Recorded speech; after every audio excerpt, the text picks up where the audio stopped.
नमस्कार दोस्तों, फिर से आप सभी दोस्तों का स्वागत है बीबीसी पार्ट सेकंड में। हमारे साथ विशाखा दुबे जी लाइव डिबेट में जुड़े हुए हैं। तो विशाखा दुबे जी, आपका स्वागत है। और मैं विशाखा दुबे, जबलपुर, मध्य प्रदेश से। साथियों, जैसा कि आपने हमारे बीबीसी पार्ट फर्स्ट में आपने बीबीसी के बारे में जाना था, बीबीसी यूनिट के बारे में, जैसा विशाखा दुबे जी ने आपको बताया था कि बीबीसी यूनिट क्या है, कौन है वो लोग जो आज आपका सपोर्ट नहीं कर रहे हैं, तो उसी विषय पर चर्चा करेंगे आज बीबीसी पार्ट सेकंड में। तो विशाखा दुबे जी, आपसे मेरा पहला सवाल, सुब्रत भट्टाचार्य तो जेल के अंदर है, तो ये जो दो लोग हैं बख्तावर सिंह और तजेंद्र पाल चन्नी, ये दोनों लोग बाहर क्यों घूम रहे हैं? जब इनकी यूनिट चलती थी, बीबीसी यूनिट चलती थी, इनका नाम चलता था, तो इन दोनों को भी अंदर होना चाहिए। तो ये दोनों बाहर क्यों घूम रहे हैं और सुब्रत भट्टाचार्य ही जेल के अंदर क्यों है? क्या कोई इनके खिलाफ एफआईआर नहीं करवाता या कोई इनके खिलाफ आवाज नहीं उठाता? इन दोनों के खिलाफ क्या एक्शन लेना चाहेंगी, क्या कहना चाहेंगी? पीएसएल से पीड़ित सभी साथियों का ये सवाल है कि इन लोगों को, जो बीबीसी की यूनिट चलती थी, तो इनको भी जेल के अंदर होना चाहिए। तो इनके लिए क्या एक्शन लेना चाहेंगी और क्या संदेश देना चाहेंगी? जनता आपसे जानना चाहती है। इनके खिलाफ भी एक्शन लिया जाएगा, इनके खिलाफ भी एफआईआर होगी, क्योंकि इन्होंने पीएसएल की जो प्रॉपर्टी हमारे पीएसएल कंपनी के नाम होनी चाहिए थी, उन प्रॉपर्टियों को भी अपने नाम किया है। और इनके खिलाफ हम जल्दी एक्शन लेंगे, क्योंकि इन्होंने कंपनी के नाम से और कंपनी के साथ मिलकर बहुत बड़ा फ्रॉड किया है। और साथ ही ये मैनेजमेंट का वो हिस्सा रहे जो कि फ्रॉड करने में सबसे आगे रहे। तो इनके खिलाफ भी एक्शन होगा और ज़रूरत पड़ने पर इनके घर में हम कम से कम लाखों की तादादों में इनके घर जाके इनके घर के आसपास की तरह को घेराव लेंगे और धरना रखेंगे। बहुत ही जल्द हम लोगों से संपर्क बना रहे हैं और बहुत ही जल्द एक डेट निश्चित करके हम इनके घर में धरना देने जाएंगे। सभी जबलपुर साथी, मध्य प्रदेश के साथी और जितने भी पल्स और पीजीएफ के पीड़ित साथी हैं पूरे भारत के, मैं उन सभी से आग्रह करूंगी कि आप सभी तैयार हो जाइए। हम बहुत जल्द बख्तावर सिंह, चन्नी जैसे लोगों के घर में घेराव करने वाले हैं और हम 1-2 की संख्या में नहीं जाएंगे इनके घर में, हम इनके घरों में लाखों की तादाद में जाएंगे, इनके घरों का घेराव करेंगे और इनसे उन 11 सवालों के जवाब लेंगे जो कि इनके पास हैं। अब इसके लिए सभी लोग तैयार हो जाएं। हमें सबको एकत्रित होकर इनके घर जाना है, जिसकी डेट हम बहुत जल्दी आपको बताएंगे। सबसे पहला घेराव हम बख्तावर सिंह के घर में करेंगे, क्योंकि एमपी के जनक वही हैं और मैं उन्हीं के घर में पहले सर्वप्रथम जाऊंगी, क्योंकि मेरे पूरे सीनियरों की डेथ हो चुकी है। मेरे सीनियर अब बख्तावर सिंह डायरेक्टली हैं, तो अब उनसे मेरा सवाल है कि अब मैं अपने सीनियर्स कहाँ से लाऊं? तो अब मैं डायरेक्टली उनके पास जाऊंगी और इसी तरह से हम चन्नी के यहाँ भी जाएंगे और साथ में हम भंगू के यहाँ पास भी जाएंगे, जो कि आज मोहाली में बैठे हुए हैं। जैसा कि हमें सभी को पता है कि वो सिर्फ टाइम पास कर रहे हैं, तो इन सभी के पास प्रॉपर जवाब हैं, इन सभी के जवाब हम लेने जाएंगे। और सभी से मेरा अनुरोध है कि सभी तैयार हो जाएं। जितने भी पीएसएल और पीजीएफ के पीड़ित साथी हैं उन सब से मेरा यही एक विशेष अनुरोध है कि आप लोग सब तैयार रहें और सभी एक दूसरे का यथोचित साथ दें, जो कि उन्हें देना चाहिए। अगर वह आज एकत्रित नहीं होंगे तो फिर कभी नहीं होंगे। इसलिए सभी का मेरे से आग्रह है कि आप लोग सभी लोग तैयार हों। हम बहुत जल्दी बख्तावर सिंह के यहाँ जाएंगे। एक डेट सुनिश्चित की जा रही है, शायद वो डेट बहुत जल्दी ही आएगी। हमारा 1-2 मीटिंग और बाकी हैं, जिसके बाद हम ये डेट निर्धारित कर लेंगे। तो इसके पश्चात हम आपके पास एक डेट लाएंगे। उस दिन के लिए आप सभी लोग तैयार हो जाएं। हम इनके घर में इनके लाखों की तादाद में जाके इनका घेराव करेंगे। इस एक्शन में हम इनके खिलाफ एफआईआर करेंगे और इनकी बारे में जो भी हमारे पास डिटेल्स आएंगी हम उसके ऊपर लीगल एक्शन लेंगे। और साथ ही गुरजंट सिंह, जिसके नाम से अभी काफ़ी सारी प्रॉपर्टीज़ रीसेल हुई हैं और साथ में तेंदुखेड़ा जैसे क्षेत्र में इसके नाम से प्रॉपर्टी निकली हैं, तो इस तरह की जो प्रॉपर्टीज़ की डिटेल हमें इनकी प्राप्त हो रही है, हम इनके खिलाफ भी एफआईआर करवाएंगे। अभी पठानकोट में भी इनके लिए एफआईआर की कोशिश पूरी तरह से चल रही है, जो कि शेखर जी द्वारा कार्यरत है। और इसी तरह हम इनकी हर 192 जिले से जो हमने लीगल टीम बनाई है, हम उन सारी टीमों के साथ मिलकर इन सभी धोखेबाज, फ्रॉड, बेईमान तरह के लोगों के खिलाफ एफआईआर करवाएंगे और लीगल एक्शन लेंगे। अब हम लीगल लड़ाई के लिए तैयार हैं। आज थोड़ी बहुत हमने लड़ाई शुरू कर भी दी है और आगे अभी हम पूरी लड़ाई इसको पूर्ण करके ही दम लेंगे। विशाखा दुबे जी, हमारा दूसरा सवाल है, ऐसा सुनने में आया है कि बख्तावर सिंह आप लोगों की टीम के साथ आपका साथ देना नहीं चाहता, आपकी टीम का साथ नहीं दे रहा है और वो चोरों की तरह छुप रहा है। तो ऐसा क्यों है, वो चोरों की तरह क्यों छुप रहा है? और आपके फोन करने पर भी वो आपका फोन अटेंड नहीं करता, फोन नहीं उठाता और आपसे झूठ बोलकर वो आपको गुमराह कर रहा है, ऐसा क्यों है? और आज की स्थिति में ये अपने जूनियर्स का किसी भी तरह का सपोर्ट नहीं कर रहा है, क्योंकि ये बात ये अच्छे से जानता है कि चन्नी और सुब्रतो भट्टाचार्य के बारे में तो सबकी जग जाहिर हो ही रही है।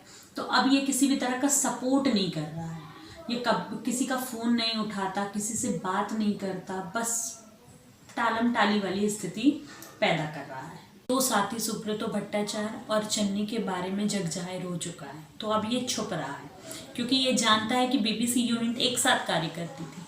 तो जब ये दो लोग घोटाला कर चुके हैं, इतना घोटाला हो चुका है इनके नाम से, चन्नी का एजी सिक्योरिटी में इतनी सारी अभी प्रॉपर्टियां सामने आई हैं और साथ में अभी आप देखेंगे तो क्या कहते हैं, सुब्रतो भट्टाचार्य के बारे में कितना कुछ हमको पता चल चुका है। तो जब ये जानता है कि बीबीसी यूनिट की जब ये दो सदस्य फ्रॉड कर रहे हैं, तो फिर जो बाकी जो ये सदस्य है, ये कैसे अछूता रह गया, तो ये कैसे बचा हुआ है, तो ये व्यक्ति भी फ्रॉड है, इसीलिए तो ये छुप रहा है। जब इसको पता है कि इसके दो साथियों के नाम से इतनी सारी प्रॉपर्टीज़ हैं, तो इसके नाम से भी प्रॉपर्टीज़ हैं और ये तो प्रॉपर्टीज़ की डिटेल भी जानता है कि कौन सी प्रॉपर्टी कहाँ और कैसी है, क्योंकि ये मैनेजमेंट का भी बहुत बड़ा और बहुत करीबी हिस्सा था। ऐसी कई प्रॉपर्टीज़ हैं जहाँ के लोग ये गवाही दे सकते हैं और देते भी हैं कि बख्तावर सिंह स्वयं आए थे इस प्रॉपर्टी को खरीदने के लिए। और ऐसी कई प्रॉपर्टी सामने आ रही हैं अभी जो हम इन्वेस्टिगेट करा रहे हैं, साफ तौर से जाहिर हो रहा है, लोगों ने बताया है कि यहाँ पे बख्तावर सिंह ये प्रॉपर्टियां खरीदने आए थे, के नाम से ली गई हो, लेकिन बख्तावर सिंह वहां पे आए थे और वो प्रॉपर्टीज जिनके बारे में हमको अभी पता चल रहा है, वो प्रॉपर्टीज लोढ़ा कमेटी में अटैच नहीं है। तो इस तरह की कई ऐसी प्रॉपर्टीज के बारे में से नॉलेज है और ये बताना नहीं चाहता, इसीलिए तो छुप रहा है।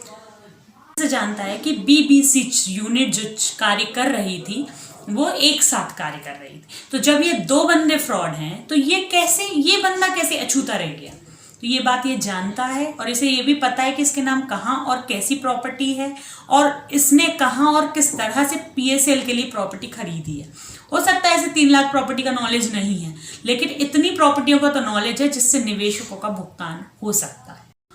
और साथ ही अभी कुछ ही दिन पहले एक बात सामने आई है, इनका कहना है कि जो वकील हम लोग ने 192 जिले के लोगों ने मिलकर अमृतसर में मीटिंग की है और जो वकील हमारे द्वारा सुप्रीम कोर्ट में खड़े किए गए हैं, मिस्टर आर बाग, वो वकील इन्होंने चंद्रशेखर आज़ाद जी से कंसल्ट करके लगवाए हैं, ये इनका कहना है। और ये बात जब मैंने चंद्रशेखर आज़ाद जी से पूछी कि क्या सर ये बात सही है, बख्तावर सिंह इसमें इंक्लूड है, तो सर ने बोला कि मेरी आज तक बख्तावर सिंह से किसी भी तरह की बात नहीं हुई है, मैंने आज तक बख्तावर सिंह से बात तक नहीं की है। आप अब यहीं से अंदाजा लगा लीजिए कि ये इंसान कितना झूठ बोलता है और किस तरह गुमराह कर रहा है। इसको इसके बारे में बताता है, इसको इसके बारे में बताता है, इस तरह से गुमराह किए जा रहा है।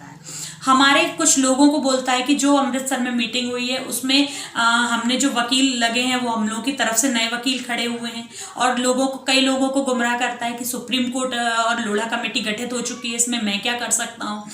11 सवाल बेतुके हैं, 11 सवाल के जवाब लेना कोई मतलब नहीं निकलता, इसमें कोई अथॉरिटीज़ नहीं है। बीच में ये मुझे कहता था कि अपने तुम जूनियर हो, जो भी हो मेरे को नहीं पता, तुम अपने सीनियर को लेके आओ। तो मैं जब अपने सीनियर के द्वारा इनके पास पहुंची भी तो मेरे सीनियर उस समय उस स्थिति में थी नहीं मैडम। अब आज की स्थिति ये है कि मैडम की डेथ हो गई है, उमा ठाकुर की डेथ हो गई, हमारी तो लाइन ही खत्म हो गई। उसके बाद भी जब मैंने इससे कांटेक्ट करने की कोशिश की तो ये व्यक्ति ने टालम टाली कर दी। ये व्यक्ति चाहता ही नहीं है मिलना, क्योंकि उसे हर जवाब के क्वेश्चन के आंसर पता है। ये हर क्वेश्चन जो 11 सवाल हमारे जो मुहिम है चली है द जीरो वाले भाई साहब द्वारा, तो ये जो मुहिम जो चलाई गई है इसके हर सवाल के जवाब इसके पास हैं, लेकिन ये चाहता ही नहीं है देना, मिलना ही नहीं चाहता। कुछ समय पहले इसने मुझे लोगों के द्वारा मतलब खबर पहुंचवाने की कोशिश की कि मैं मिलना चाहता हूँ, लड़ाई झगड़ा ना हो, ये ना हो, वो ना हो, लेकिन अभी कुछ समय पहले इसने एकदम से उस चीज़ को नकार दिया। मतलब ये खेल खेल रहा है, गेम खेल रहा है। अब ये डिवाइड एंड रूल टाइप के गेम खेल रहा है, सबको डिवाइड करना चाहता है। इसको पता है कि इतने सारे लोग इकट्ठे हो चुके हैं और ये इसके घर आएंगे, तो इसने पहले कुछ दिन हमको भ्रमित किया, उसके बाद इसने एकदम से मना कर दिया कि ये किसी से नहीं मिलेगा। तो ये इस तरह का गेम खेल रहा है, क्योंकि ये बहुत अच्छे से जानता है कि BBC यूनिट कैसे काम करती थी और क्या काम करती थी, उसका कितना इन्वेस्टमेंट है और कितना उसने लोगों का पैसा लूटा है, कितने लोग उसमें जुड़े थे, ये सब जानता है। ये BBC यूनिट कोई मजाक नहीं थी, ये बहुत बड़ी यूनिट थी और बहुत बड़ी फ्रॉड यूनिट थी, बहुत बड़ी फ्रॉड यूनिट थी, बहुत बड़ी फ्रॉड यूनिट थी। विशाखा दुबे जी, हमारा BBC पार्ट सेकंड का आखिरी सवाल आपसे। दुबे जी, आप अपनी टीम को और PSL से पीड़ित जो कस्टमर हैं, जो निवेशक हैं, उनको क्या संदेश देना चाहेंगी, क्या कहना चाहेंगी? और जो संगठन है उन संगठनों की सच्चाई के बारे में बताइए, जो संगठन आज लोगों को गुमराह कर रहे हैं, बार बार धरना प्रदर्शन में बुलाकर उनको गुमराह कर रहे हैं, उनसे चंदा वसूल कर रहे हैं। इतने संगठन जो लोगों को गुमराह कर रहे हैं, बार बार धरना प्रदर्शन कर रहे हैं और लोगों से चंदा वसूल कर रहे हैं, उनकी रसीदें काट रहे हैं, तो क्या कहना चाहेंगे संगठन के बारे में भी आप बताइए। देना चाहूँगी कि जैसा कि चंद्रशेखर आज़ाद जी ने 10-10 लोगों की लीगल टीम बनाने की बात कही है, वह लोग अपने ज़िलों में जल्द से जल्द बनाकर इस कार्रवाई को आगे बढ़ाएं और चंद्रशेखर आज़ाद जी का इस लीगल लड़ाई में साथ दें। और साथ ही द ज़ीरो वाले भाई साहब ने जो 11 सवाल की मुहिम चलाई है, उस 11 सवाल की मुहिम को आगे बढ़ाइए। अगर हम सही हैं तो हमें दिक्कत नहीं आनी चाहिए इन 11 सवाल के जवाब देने में। हमें जिन सवालों के जवाब पता हैं उन सवालों का हम जवाब दें, नहीं पता है तो आगे हम उन सवालों को बढ़ाएं, क्योंकि हम जब सही हैं तो हम इन सवालों के जवाब देने में हिचकिचाना हमें नहीं चाहिए। इसलिए इन 11 सवालों की मुहिम को पकड़िए और जल्द से जल्द इसके प्रमाणित जवाब लेके आइए, क्योंकि द ज़ीरो वाले भाई साहब ने अभी कुछ समय ही पहले कहा है कि जो चीज़ वो पहले कह रहे थे कि वो इन 11 सवाल के प्रमाणित जवाब लाने पर 90 दिनों में भुगतान करेंगे, अब वह कह रहे हैं कि इन 11 सवालों के जवाब प्रमाणित लाने के पर वो 7 दिनों में ही भुगतान कर देंगे। तो अब हमें दिक्कत क्या है? हमें इन 11 सवालों का पीछा करना है और इन्हें पूर्ण रूप से इसको सफल करना है, क्योंकि इन्हीं 11 सवालों में हर तरह के जवाब, हर तरह की परेशानियों का निवारण छिपा हुआ है। तो आप इस 11 सवाल की मुहिम और चंद्रशेखर आज़ाद जी की जो लीगल टीम की फाइट चल रही है उस फाइट में भी आप लोग पूर्ण सहयोग दें, क्योंकि अब लड़ाई यही है। AISO और जैसे बड़े बड़े जो संगठन चल रहे हैं, जन लोक प्रतिष्ठान और इस तरह के संगठन चल रहे हैं, यह संगठन हमें कभी किसी भी तरह का भुगतान नहीं दिला सकते, क्योंकि जैसा कि अभी हम कुछ दिन पहले से पृथ्वीराज जी का भी वीडियो आप ही लोगों ने सुना होगा, उसमें उन्होंने साफ कहा है कि उन्हें कोई लेना देना नहीं है कि कौन प्रॉपर्टी बेच रहा है, कौन प्रॉपर्टी खरीद रहा है, प्रॉपर्टी कहाँ है, क्यों है, किस लिए है, ये सब से उन्हें कोई मतलब नहीं है। और इसी तरह जनलोक प्रतिष्ठान के बारे में जब उनके पीछे मंगेश थर्मल है जैसा इंसान है, तो आप खुद समझ जाइए कि ये जनलोक प्रतिष्ठान और AISO जैसे बड़े बड़े जो संगठन हैं, अभी दानगढ़ जी वाला संगठन है, ये सब कोई मतलब का नहीं है। ये सिर्फ और सिर्फ आपको गुमराह कर रहे हैं, सब अपना उल्लू सीधा कर रहे हैं। अभी आज की जैसे की स्थिति थी, आज क्या हुआ, आज की उन्होंने 2 फरवरी को जो वो वहाँ पे धरना दिया, उस धरने में आज हुआ क्या, आज उसका परिणाम क्या निकला, क्या उससे किसी तरह का निदान हुआ? कुछ नहीं। ये सिर्फ और सिर्फ टाइम वेस्ट है। मेरा सभी से यही अनुरोध है, हाथ जोड़कर अनुरोध है कि आप लोग इस तरह के भ्रम से दूर हों, लीगल लड़ाई में साथ दें और इन 11 सवालों का पीछा करें। आप लोगों को सफलता अवश्य मिलेगी, क्योंकि इसके अलावा हमारे पास कोई ऑप्शन नहीं है। और जैसा कि अभी धरने में लोग काफ़ी तादाद में पहुँचे, इतना होने के पश्चात भी काफ़ी लोग वहाँ पहुँचे, ऐसा नहीं है। देखिए, उनका पैसा भी वेस्ट हुआ, समय भी वेस्ट हुआ और उसमें कुछ भी हासिल नहीं हुआ। तो इसी तरह ये संगठन वाले हम लोग को सिर्फ गुमराह कर सकते हैं, उसके अलावा इनके पास कोई काम नहीं है। और ये सिर्फ अपना राजनीतिक उल्लू सीधा कर रहे हैं और ये हमें भ्रमित करके संगठन वाले हमें यहाँ पे इकट्ठा कर लेते हैं। इकट्ठा करने के बाद हमारे पीछे से दूसरी जो प्रॉपर्टीज़ होती हैं उनको रीसेल कर देते हैं। अभी आप देखना, ये जो धरना रखें। अभी कुछ ही दिन पहले एक और नई प्रॉपर्टी उजागर होगी जो रीसेल हो गई। तो इस तरह की हमें हर समय एक ना एक वारदात का पता चलते जा रहा। जो नॉट फॉर सेल के लिए प्रॉपर्टी रखी हुई हैं वो तक भी रीसेल हो रही हैं। तो हमें अभी जागरूक होना पड़ेगा। इन्हें एक तो लोढ़ा कमेटी में जो प्रॉपर्टीज अटैच हैं उन्हें रीसेल होने से बचाना है। दूसरा, जो प्रॉपर्टीज लोढ़ा कमेटी में अटैच नहीं है उन्हें अटैच करवाने की मुहिम चलाना है। तो लीगल फाइट और इन 11 सवालों के जवाबों के पीछे पड़ जाइए, आप लोगों को सफलता अवश्य मिलेगी। तो साथियों, जैसा कि दुबे जी ने बोला कि अपने डिस्ट्रिक्ट में 10-10 लोगों की लीगल टीम बनाइए जो कि चंद्रशेखर आजाद जी का साथ दे सके। हर स्टेट से, हर डिस्ट्रिक्ट से, हर स्टेट के वो सभी डिस्ट्रिक्ट, जितने भी डिस्ट्रिक्ट है हर स्टेट में, वो सभी डिस्ट्रिक्ट अपने अपने जिले में 10-10 लोगों की लीगल टीम बनाए ताकि चंद्रशेखर आजाद जी का साथ दे सके। और चंद्रशेखर आजाद जी ने जो मुहिम स्टार्ट की है, जो संगठनों से परे है, जो संगठन आपको गुमराह कर रहे हैं, उन संगठनों से अलग तरीके से उन्होंने एक नया मिशन उन्होंने तैयार किया है, नया मिशन उन्होंने बनाया है। PGF PSL workers and customer association के नाम से उन्होंने जो मिशन उन्होंने स्टार्ट किया है, उस मिशन में आप सभी लोग 10-10 लोगों की लीगल टीम बनाएं और चंद्रशेखर आजाद जी के साथ दें। और जैसा मैडम ने बताया है कि दाजीरो भाले भाई ने जो 11 सवालों के लीगल नोटिस आपको दिया है, लीगल नोटिस जो तैयार करके दिया है, वो लीगल नोटिस भी आप लगाएं। अपने जो सीनियर हैं उनसे वो 11 सवालों को जवाब लें ताकि सभी पीएसएल से पीड़ित निवेशकों को उनका भुगतान मिल सके, उनका हक मिल सके। तो विशाखा दुबे जी, आपका भी बहुत बहुत धन्यवाद। सभी साथियों से निवेदन है, जैसे ही आप अपने जिले में 10-10 लोगों की लीगल टीम बनाएंगे तो वो लीगल टीम हमारे व्हाट्सएप नंबर पे आपको स्क्रीन में दिख रहा होगा, इस व्हाट्सएप नंबर पे आप वो हमें लीगल टीम भेज सकते हैं, सेंड कर सकते हैं। जो भी स्टेट के लोग हैं वो स्टेट के लोगों के नंबर भी दे दिए जाएंगे आपको।